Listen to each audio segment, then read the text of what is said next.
बिस्मिल्लाहिर्रहमानिर्रहीम। अस्सलामुअलैकुम वरहमतुल्लाहि वबरकातुहू। जमात नवी रियाजी हिस्सा 1 सबक नंबर 1 सेट।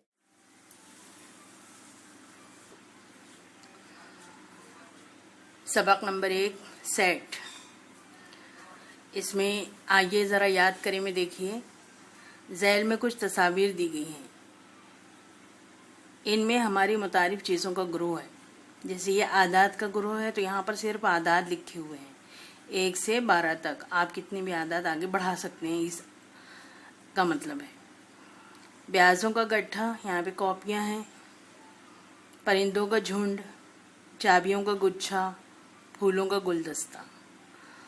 तो यहाँ पर हम हर एक चीज़ के लिए एक ख़ास लफ्ज़ का इस्तेमाल कर रहे हैं। और अगर हम कहते हैं फूलों का गुलदस्ता तो हमारे सामने बिल्कुल सही और वाज़ेह तस्वीर इसकी उभरती है। चाबियों का गुच्छा, इसको देखकर हम बता सकते हैं कि ये चाबियों का गुच्छा है, ये कॉपियों का सेट है, ये परिंदों का झुंड है, ये आदात का ग्रोह है। तो इस तर्ज की जो चीज़ें होती हैं उनको हम कहते हैं सेट। लेकिन अगर हमको कहना है कि गाँव के खुश व खुर्रम बच्चे या जमात के होशियार बच्चे, तो ये खुश व खुर्रम, होशियार, बहादुर, ये जो खासियत जो ज़ाहिर होती है, तो ये इसकी वजाहत को हम सेट में नहीं ले सकते। ये आपको याद रखना है। जैसे यहाँ पर मिसालें दी हुई हैं, ज़ैल में कुछ मिसालें दी हुई हैं, उनमें से किस ग्रोह को सेट कह सकते हैं बताइए। हफ्ते के 7 दिन, बिल्कुल वाज़ेह है, साफ तौर पर हम बता सकते हैं हफ्ते के 7 दिन। 1 साल के महीने, इसमें भी कोई वो नहीं है, हम वाज़ेह तौर पर इसको भी बयान कर सकते हैं। जमात के बहादुर बच्चे, इसकी वजाहत हम नहीं कर सकते कि कौन सा बच्चा बहादुर है। गिनती की, क्योंकि कोई बच्चा किसी चीज़ में बहादुरी दिखाएगा, कोई बच्चा दूसरी चीज़ में बहादुरी दिखाएगा। ज़हीन है, होशियार है, खुश व खुर्रम है, बहादुर है, ये हम नहीं बता सकते। तो ये ग्रोह जो है, ये सेट्स को, इसको हम सेट नहीं कह सकते। गिनती के पहले 10 आदत, हम गिनती लिख सकते हैं 1 से 10 तक। महाराष्ट्र के मजबूत गढ़ किले, इसको भी हम बता नहीं सकते। हमारे निज़ाम शमसी के सितारे, इसको हम बता सकते हैं। तो आप देखेंगे कि बहादुर बच्चे, मजबूत किले, इसको हम वाज़ेह तौर पर बयान नहीं कर सकते। तो जिस चीज़ को हम बिल्कुल सही और वाज़ेह तौर पर नहीं बता सकते, हम उसको सेट नहीं कहेंगे। सेट हम उसी को कहेंगे जिसको हम साफ और वाज़ेह तौर पर बता सकते हैं।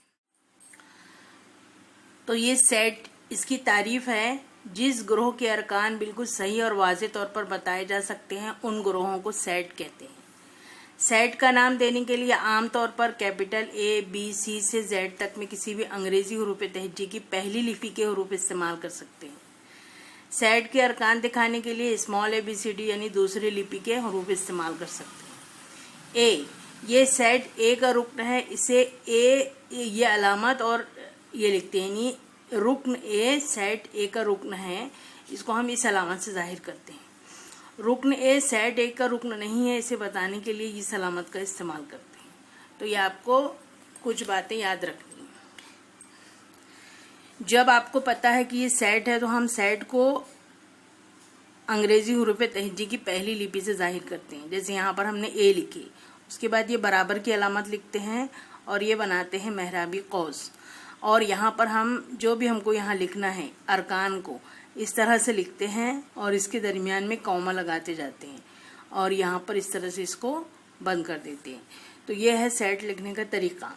अगर यहाँ पर देखिए A जो है सेट A से ताल्लुक़ रखता है, ये रुकन A जो है ये सेट A का रुकन है। इसका अलामती इजहार कैसा होगा कि ये जो स्मॉल A जो रुकन है ये ताल्लुक़ रखता है, ये ताल्लुक़ रखता है बिलोंग्स टू की अलामत है ये कैपिटल A से। यहाँ पर अगर हम लिखेंगे कि D सेट A का रुकन नहीं है,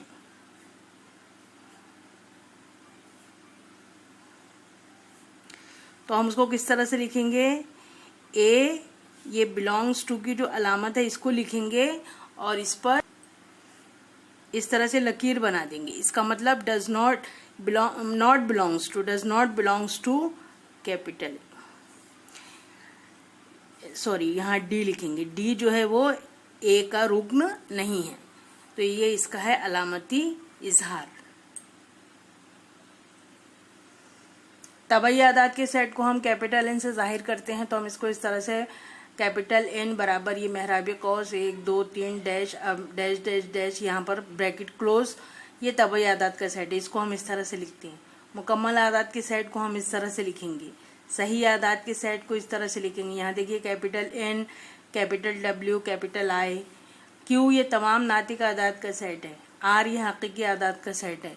तो इस तरह से हम सेट को जाहिर कर सकते हैं। सेट लिखने के तरीके, सेट लिखने के दो तरीके हैं। पहला तरीका है फहरिस्ती तरीका, रोस्टर मेथड भी बोलते हैं और उसको लिस्टिंग मेथड भी बोलते हैं। इस तरीके में सेट के तमाम अरकान को मेहराब कौसैन में लिखते हैं। हर रुकन को अलहदा बताने के लिए दो मुत्तसिल अरकान यानी दो आजू बाजू के अरकान के दरमियान कौमा लगाते हैं। इसमें अरकान की तब्दीली की कोई अहमियत नहीं होती, लेकिन तमाम अरकान को जाहिर करना ज़रूरी है, यानी तरतीब ज़रूरी नहीं है। जैसे यहाँ पर है 3 5 7 9, ये तरतीब है। अब अगर हम इसको 7 3 5 9 लिखेंगे तो इस तरह से भी लिख सकते हैं। तो इसमें तरतीब की कोई अहमियत नहीं होती, लेकिन अरकान को जाहिर करना ज़रूरी होता है। तो यहाँ पर ये मिसाल है, 1 से 10 के दरमियान तमाम ताक आदाद के सेट को फहरिस्ती तरीके से झैल के मुताबिक लिखिए।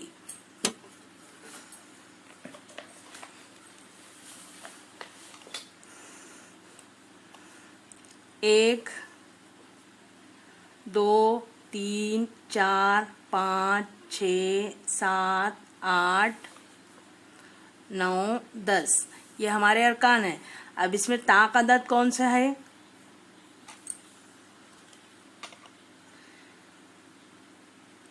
1 3 5 7 9, ये ताक अदद है। लेकिन 1 से 10 के दरमियान, तो 1 से 10 के दरमियान में ताक अदद ये आएगा,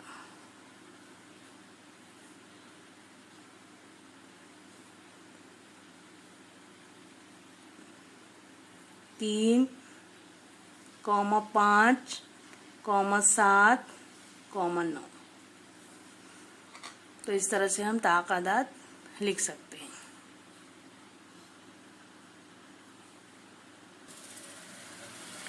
यहाँ देखिए, अगर इस तरह से लिखा हुआ है रिमेंबर, REMEMBER, इसमें देखिए R 2 मरतबा आया है, E 3 मरतबा आया है, M 2 मरतबा आया है। लेकिन यहाँ पर जब हम सेट लिखेंगे तो REMB लिखेंगे। यहाँ पर जो अल्फ़ाबेट दोहराए जा रहे हैं उसको यहाँ पर बार बार नहीं लिखना है, REMEMBER ऐसा नहीं लिखना है। जो दोहराया जा रहा है, जैसे R 2 मरतबा है तो इसको एक ही बार लिखेंगे, E 3 मरतबा है तो इसको एक ही मरतबा लिखेंगे, M 2 मरतबा है तो इसको एक ही मरतबा लिखेंगे, B जो है उसको B तो एक ही मरतबा है। तो यहाँ रिमेंबर लफ्ज़ में EMR हरूफ एक से ज़्यादा मरतबा आए हैं, फिर भी सेट में एक ही मरतबा लिखे गए हैं। ये इसका तरीका है। तो फहरिस्ती तरीके में अगर आपको इस तरह से दिया हुआ है तो आपको ये सेट बनाते आना चाहिए। हरूफ तहज्जी में दिया हुआ है तो आपको सेट बनाते आना चाहिए ये। तो इसको हम कोई भी अल्फ़ाबेट से जाहिर कर सकते हैं। सेट लिखने का दूसरा तरीका है खुसूसियत बयान करने वाला इबारती तरीका, जिसको हम रूल मेथड भी कह सकते हैं या सेट बिल्डर फॉर्म भी कह सकते हैं। इस तरीके में अरकान की फहरिस्त बनाने की बजाय सेट के अमूमी रुकन को मुतगय्यर से जाहिर करके इसके सामने उमूदी लकीर खींचते हैं। उमूदी लकीर के आगे उस मुतगय्यर की खुसूसियत लिखते हैं। जैसे यहाँ पर हमने ए लिखे सेट, फिर बराबर की अलामत, मेहराबी कौस और ये मुतगय्यर लिखे, जो भी मुतगय्यर लिखना है आपको। ये मुतगय्यर के बाद में इस तरह से तिरछी लकीर बनाएं और ये जो है एक्स, इसकी खुसूसियत यहाँ पर लिखी गई है। तो यहाँ पर एक्स बिलोंग्स टू एन का मतलब होता है कि एक्स जो है वो तबई आदाद से ताल्लुक़ रखता है और एक्स जो है वो 1 से 10 के दरमियान, मतलब 1 से बड़ा है और 10 से छोटा है। तो 1 से बड़ा होगा तो वो 2 3 4 5 6 7 8 9, ये इसका इस तरह से हम सेट बना सकते हैं। तो इसको हम लिख सकते हैं कि एक्स ये 1 और 10 के दरमियान वाक़ई तबई अदद है। जब हम दरमियान वाक़ई लिखेंगे इसका मतलब होगा कि ये 1 भी नहीं लेंगे और 10 भी नहीं लेंगे।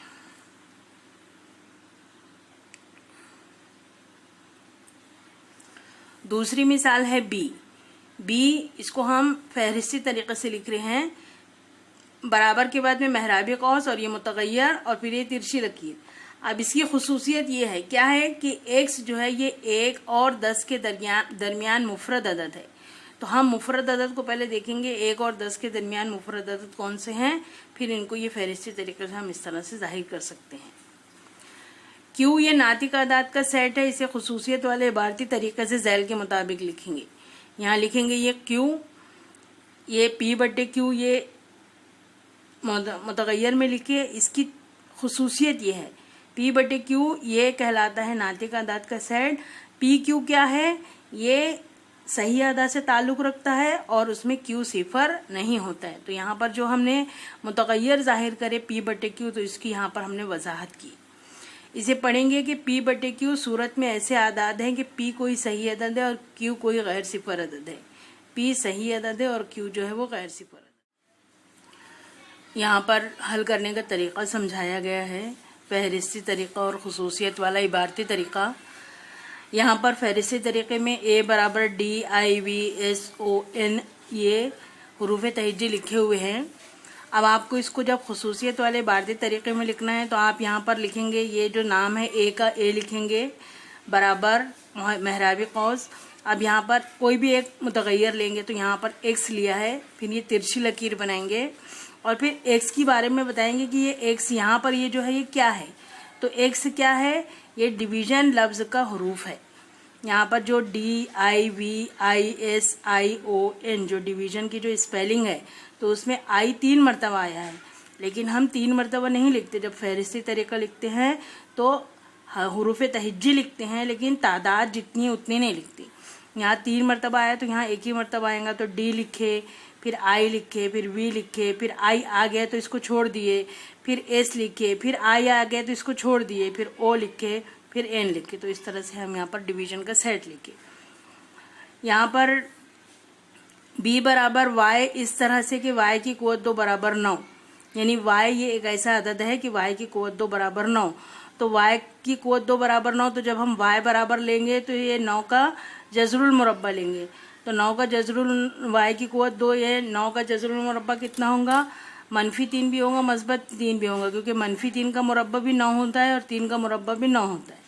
तो इसलिए इसका जो जज़रुल मुरब्बा रहेगा ये मनफी और मस्बत दोनों में लिखेंगे। C बराबर Z इस तरह से कि Z ये 5 के ज़ौफ़ में 30 से छोटा तबई अदद है। 5 का ज़ौफ़ यानी 5 का टेबल, 5 एकम 5, 5 दूनी 10, 5 तीय 15, 5 चौक 20, 5 पंजे 25, और यहाँ 30 से छोटा है तो यहाँ पर हम 30 नहीं लिखेंगे। ये दिया हुआ रहा तो इस तरह से लिखेंगे, ये दिया हुआ रहा तो इस तरह से लिखेंगे। ये आपको टेबल मुकम्मल करना है, खुसूसियत वाला इबारती तरीक़ा और फहरिस्ती तरीक़ा। यहाँ पर A बराबर दिया हुआ है X मुतगय्यर इस तरह से के या इस सूरत में के ये तिरछी लकीर दी हुई है। अब यहाँ पर X की खुसूसियत लिखी है। X ये 15 से छोटा जुफ्त तबई अदद है, 15 से छोटा है और जुफ्त तबई अदद है। तो जुफ्त तबई अदद क्या होता है, जुफ्त अदद क्या होता है, 2, 4, 6, 8, 10, 12, 14। 15 से छोटा है तो ये 14 तक आएगा। तो इसको हम यहाँ पर इस तरह से बयान कर सकते हैं। X ये 1 से 20 के दरमियान कामिल मुरब्बा अदद है। 1 से 20 के दरमियान है, यानी 1 को हम नहीं लेंगे और 20 अगर है तो 20 को भी नहीं लेंगे। 1 से 20 के दरमियान कौन कौन सा कामिल मुरब्बा अदद है, तो देखिए 1 का मुरब्बा 1, 2 का मुरब्बा 4, 3 का मुरब्बा 9, 4 का मुरब्बा 16, 5 का मुरब्बा 25। तो ये 20 के दरमियान में तो ये वाला कैंसिल हो गया। 1 से 20 के दरमियान में तो ये 1 भी कैंसिल हो गया। अब क्या आया, 4, 9, 16। तो यहाँ पर हम लिखेंगे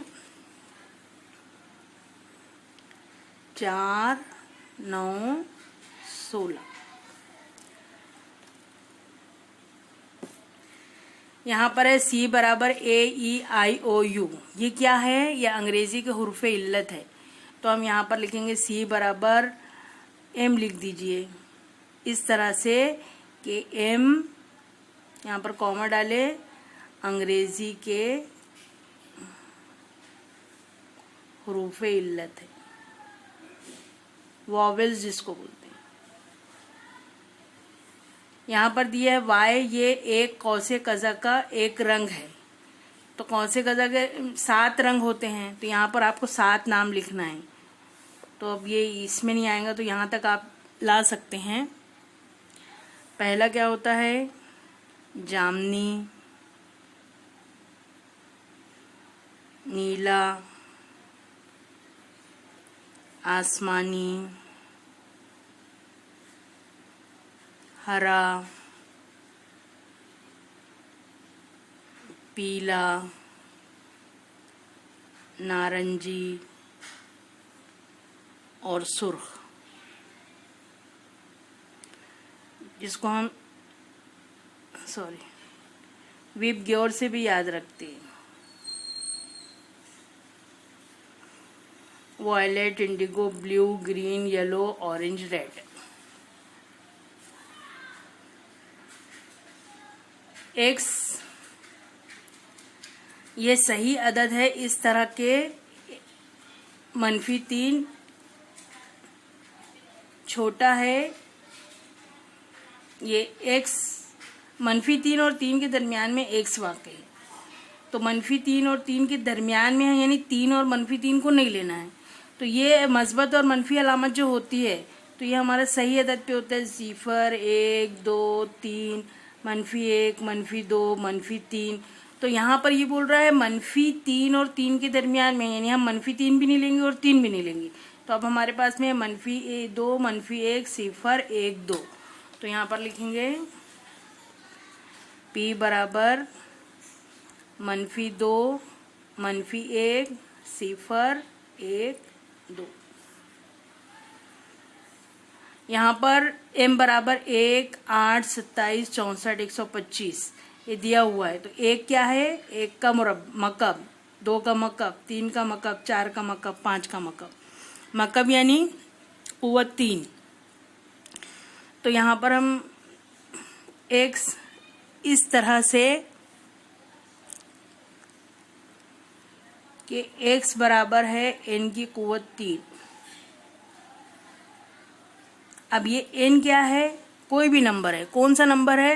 तो यहाँ पर आपके पास में 1 है और 125 है, यानी n जो है वो किसके किसके दरमियान में है? 1 के और 5 के। जब हम इसको शामिल नहीं करते हैं तो सिर्फ यही अलामत डालते हैं, लेकिन जब इसको शामिल करना होता है तो यहाँ पर ये अलामत भी लगा देते हैं, बराबर, लेस देन, इक्वल टू। यानी अब हम ये जब अलामत लगी है तो इसका मतलब है हम 1 को शामिल करेंगे।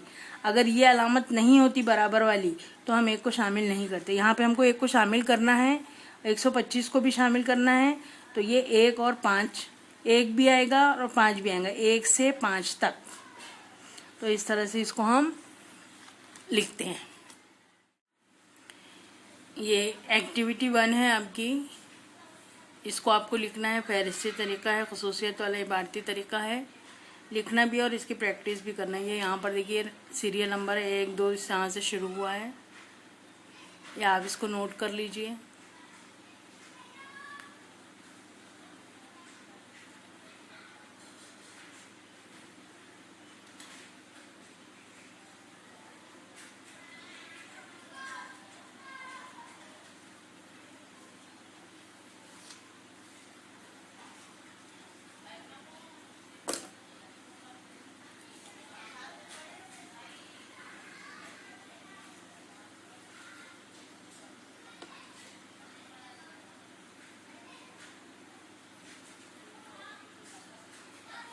यहाँ 13 तक है, यहाँ से फिर ये 14 से शुरू हुआ है।